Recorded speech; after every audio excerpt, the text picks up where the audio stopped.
এত বড় একটা ঘটনা ঘটছে, এত ইনজাস্টিস এইটার উপরে যে পড়ে গেছে, মানে this is such an unintentional mistake, but it is a mistake.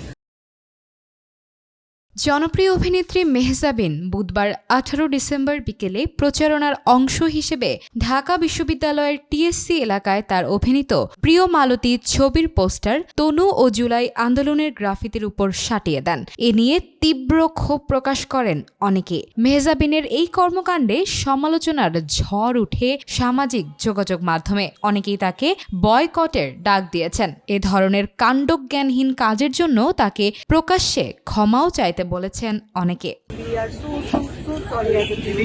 বৈষম্যবিরোধী ছাত্র আন্দোলনের অন্যতম সমন্বয়ক রিফাত রশিদ এক ফেসবুক পোস্টে মেহজাবিনের পোস্টার লাগানোর ছবি পোস্ট করে লিখেছেন, টিএসসিতে আমরা এই পোস্টার ছিঁড়ব না মেহজাবিন চৌধুরী, আপনি নিজে এসে এই পোস্টার ছিঁড়বেন। এই ঘটনার ঘণ্টাখানেক পর আরও এক ভিডিও একই পোস্টে জুড়ে দেন রিফাত রশিদ, যেখানে মেহজাবিনকে নিজের সিনেমার পোস্টার গ্রাফিতির উপর থেকে তুলে ফেলতে দেখা যায়। এই ঘটনায় ফেসবুক পোস্ট করে ক্ষমা চান মেহজাবিন। তিনি লেখেন, পোস্টারিং সংক্রান্ত যা হয়েছে সেটা সম্পূর্ণ অনিচ্ছাকৃত ভুল ছিল।